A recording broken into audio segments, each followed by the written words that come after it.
Hello everyone. Hello everyone. I hope you all are fine. Today I am here with a new video and our topic is DNA groups. हम अपना topic start करते हैं. सबसे पहले हमें पता होना चाहिए what is DNA. DNA is basically the genetic sequence which is responsible for the transfer of the information from one generation to the other. तो ये जो ग्रुप्स है ना, ये बेसिकली डीएनए के स्ट्रक्चर के टॉपिक के अंदर आते हैं. यानी जब हम डीएनए का स्ट्रक्चर डिस्कस करते हैं ना, तो उसमें हम जो होते हैं वो डीएनए ग्रुप्स को भी डिस्कस करते हैं. तो डीएनए के ग्रुप्स बेसिकली दो तरह के होते हैं. एक होता है माइनर ग्रुप और एक होता है मेजर ग्रुप. जो माइनर ग्रुप होता है उसकी लेंथ होती है 12 एमस्ट्रॉन्ग और जो मेजर ग्रुप होता है उसकी लेंथ होती है 22 एमस्ट्रॉन्ग. और एक जो है माइनर ग्रुप से लेकर मेजर ग्रुप तक जो डिस्टेंस होता है that is about 10.4 base pair. और इसकी जो टोटल लेंथ बनती है वो बनती है 34 एमस्ट्रॉन्ग. क्योंकि माइनर ग्रुप 12 एमस्ट्रॉन्ग का है, मेजर ग्रुप 22 एमस्ट्रॉन्ग का है, तो इनके डिस्टेंस निकालने के लिए हम इन दोनों वैल्यूज़ को प्लस करेंगे. तो जो हमारे पास मेजर और माइनर ग्रुप में डिस्टेंस आएगा दैट इज़ 34 एमस्ट्रॉन्ग. तो अब हम इसकी डिस्कशन स्टार्ट करते हैं कि हमें पता है डीएनए में बेसिकली टू ग्रुप्स होते हैं, मेजर ग्रुप और माइनर ग्रुप. और उनका जो साइज़ होता है वो आपस में इक्वल नहीं होता. ठीक है. और it is a simple consequence of the geometry of the base pair. और हमें पता है कि geometry involves the size, shape and angles.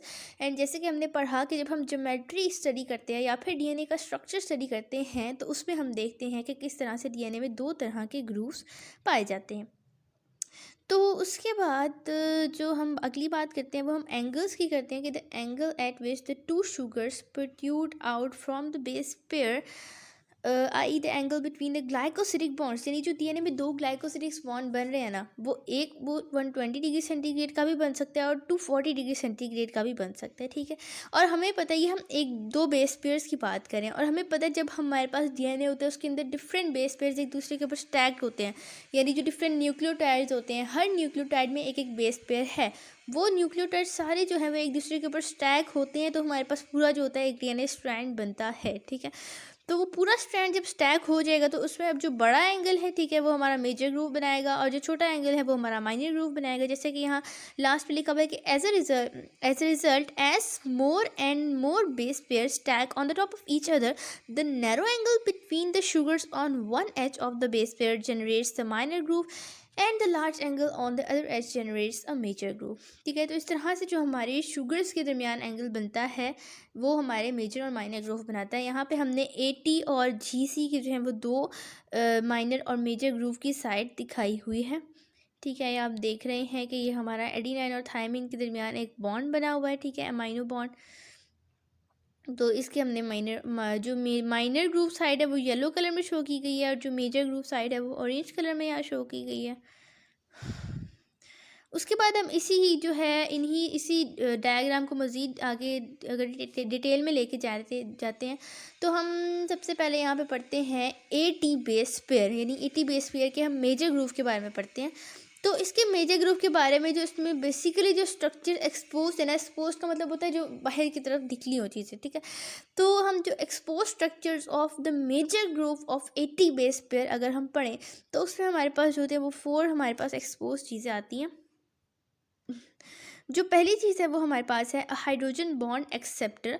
जैसे कि आप देख रहे हैं साइड वाली डायग्राम में ऊपर जो ए लिखा हुआ है उसके मतलब वो A is indicating the nitrogen number 7 of adenine.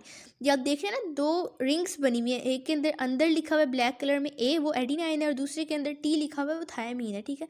तो जो फर्स्ट एक्सपोज स्ट्रक्चर है उसे हमने रेड ए से शो किया है and that is the N7 of adenine. ठीक है. और फिर जो हमने अगली बात की है that is the hydrogen bond donor the exocyclic means कि जो हमारी केमिकल रिंग के बाहर हो. ठीक है. Exocyclic means external to the chemical ring. तो ये हमारे पास एक्सोसाइक्लिक एमाइनो ग्रुप है on carbon number 6 of adenine, जिसको हमने डायग्राम में रेड कलर की डी से शो किया हुआ है. आप देख रहे हैं कि कार्बन नंबर 6 पर हमारा अमाइनो ग्रुप लगा हुआ है. ठीक है.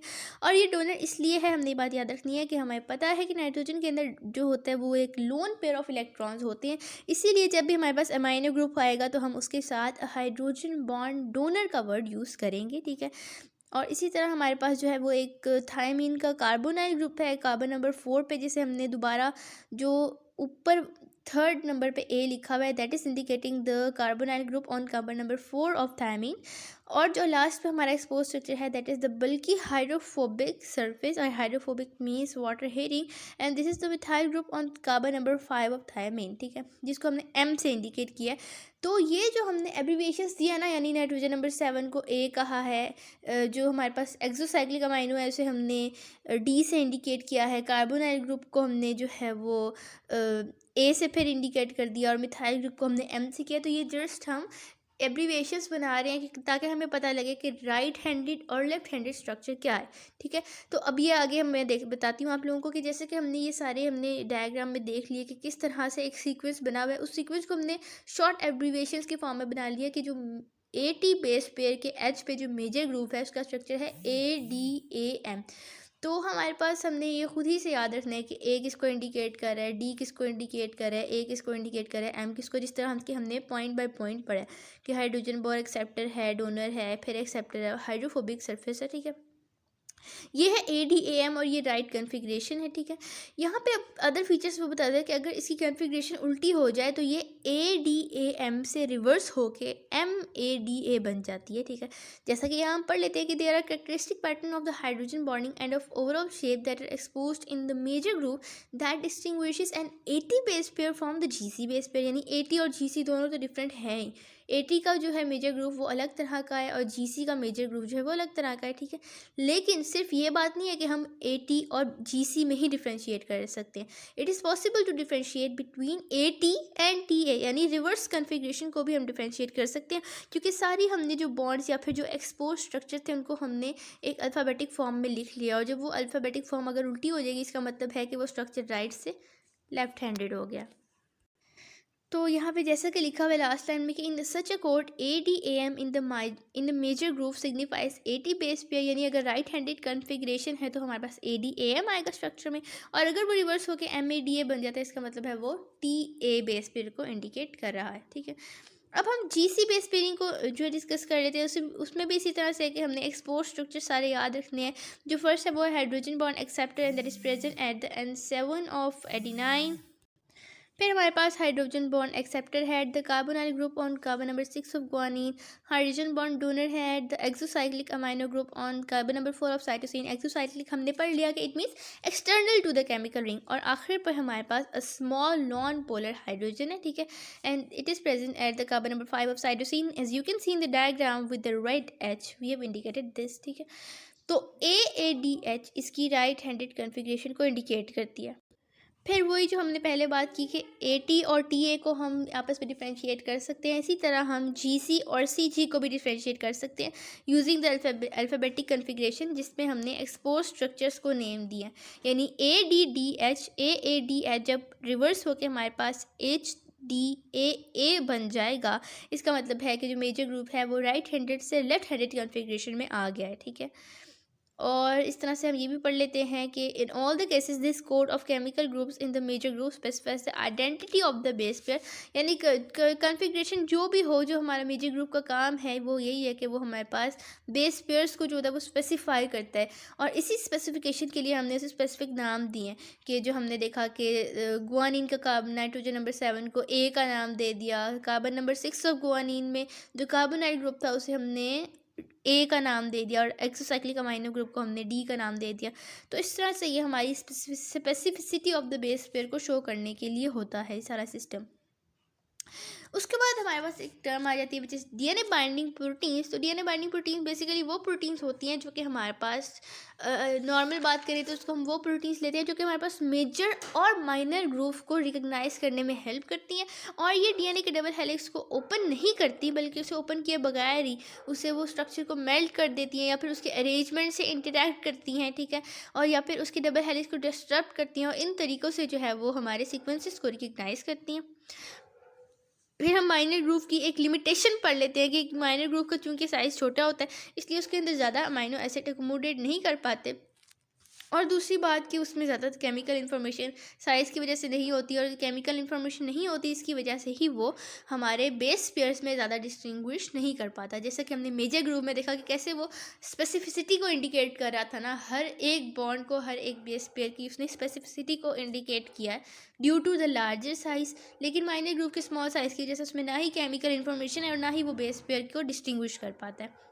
तो हम आगे मेजर और माइनर ग्रुप में अगर डिफरेंस की बात करें तो हमने एक पहली बात, हमने कुछ पॉइंट्स इसमें याद रखने हैं। नंबर वन बात हमने ये याद रखनी है कि जो ज़्यादातर बाइंडिंग प्रोटीन्स हैं वो हमारी मेजर ग्रुप के साथ जो है वो बाइंड करती है। इसकी वजह ये होती है क्योंकि मेजर ग्रुप का साइज़ बहुत ज़्यादा होता है। और अब हम बाइंडिंग प्रोटीन्स की बात करें तो हमें पता है कि प्रोटीन्स के 4 स्ट्रक्चर होते हैं, प्राइमरी, सेकेंडरी, टर्शरी। और जो सेकेंडरी स्ट्रक्चर होता है वो सबसे ज़्यादा कॉमन होता है और उसमें हमारे पास अल्फा हेलिक्स और बीटा प्लेटेड ही जाती है।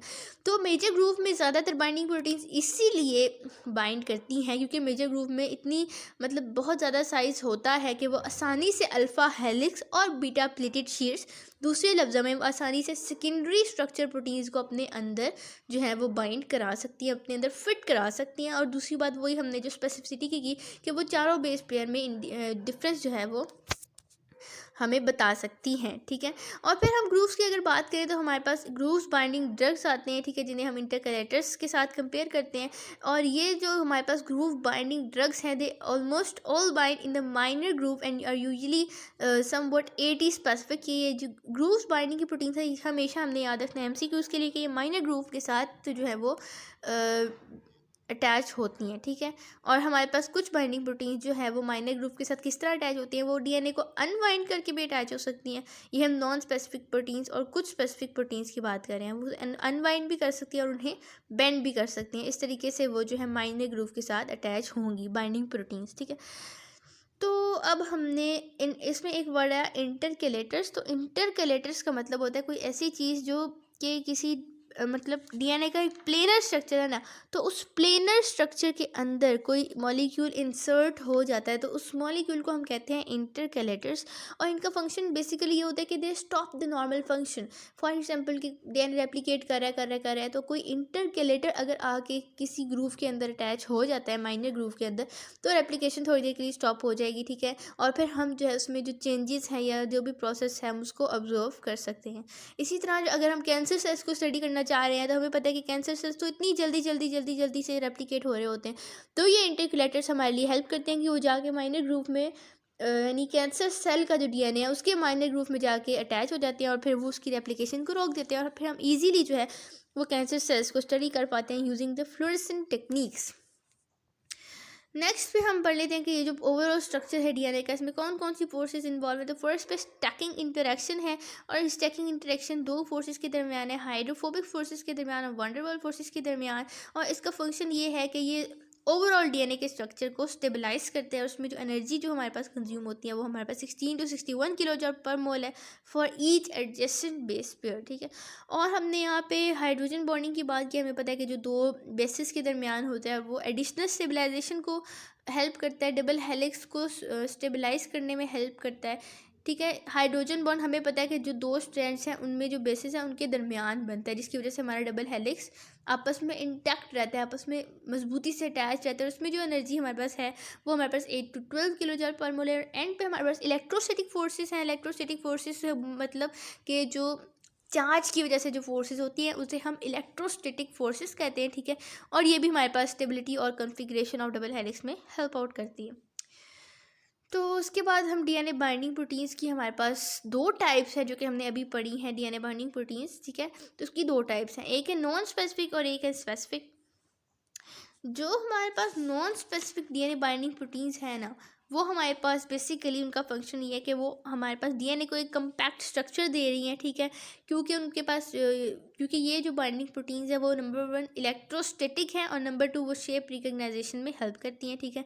और इन्हीं दो खसूसियात के ज़रिए से वो हमारे डीएनए को एक कम्पैक्ट स्ट्रक्चर देती हैं। और इसकी अगर हम एग्जांपल्स की बात करें तो histone proteins, ribosomes, DNA polymerase.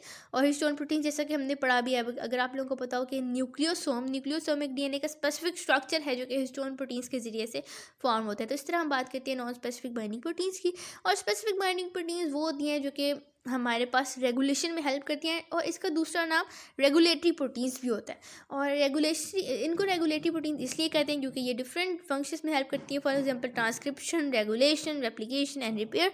तो इन चारों रेगुलेटरी प्रोसेसेस को ये कंट्रोल आउट करती हैं। और कुछ जो स्पेसिफिक बाइंडिंग प्रोटीन्स हैं वो हमारे पास न्यूक्लिक एसिड और प्रोटीन के दरमियान स्पेसिफिक इंटरेक्शंस को भी कायम करती हैं। इस तरह से हमने डीएनए स्ट्रक्चर में पढ़ा कि किस तरह हमारे major group, minor group involve हैं, और कुछ डीएनए बाइंडिंग प्रोटीन्स हैं जो कि हमारे पास सीक्वेंसेस को रिकग्नाइज कर रही हैं। किस तरह से स्ट्रक्चर में मेजर ग्रुप का बहुत इंपॉर्टेंट रोल है, लेकिन due to smaller size minor group इतना अच्छा रोल प्ले नहीं कर पा रहा। और हमने डीएनए बाइंडिंग प्रोटीन्स के बारे में पढ़ लिया, ठीक है, उसकी 2 टाइप्स के बारे में पढ़ लिया। अब यहाँ पे मैं एक और आखिरी बात बताना चाहूँगी कि ये जो है ना हमारी ये बाइंडिंग हुई हुई। अब डीएनए बाइंडिंग जो होती है वो 2 तरह की हो सकती है, या तो राइट हैंडेड या फिर लेफ्ट हैंडेड। जो राइट हैंडेड होती है ना वो असल कन्फिग्रेशन है, यानी जो राइट कन्फिग्रेशन है जो कि नॉर्मल ज़्यादातर यूज़ होती है, ठीक है। तो अगर उस right handed double helix configuration को हम ट्विस्ट करें, ट्विस्ट का मतलब है मोड़ना, अगर डीएनए को राइट हैंडेड कन्फिग्रेशन में ट्विस्ट करें तो वो बहुत ज़्यादा टाइट हो जाता है, और इस टाइटनेस को हम बोलते हैं पॉजिटिव सुपर कॉइलिंग। और अगर हम उसे उल्टी डायरेक्शन में ट्विस्ट करना शुरू हो जाएं, दूसरे लफ्ज़ों में लेफ़्ट हैंडेड कन्फिग्रेशन में ट्विस्ट करें, तो वो जो होता है वो बहुत ज़्यादा लाइट हो जाता है, और इसे हम बोलते हैं नेगेटिव सुपर कॉइलिंग, ठीक है। तो इस तरह से हमें पॉजिटिव और नेगेटिव सुपर कॉइलिंग का पता लग गया, ठीक है। सो thank you guys, I hope you understand all these terms we have discussed in this video. Thanks for watching, and please thumbs up to this video, subscribe my channel and share with your friends. Bye bye.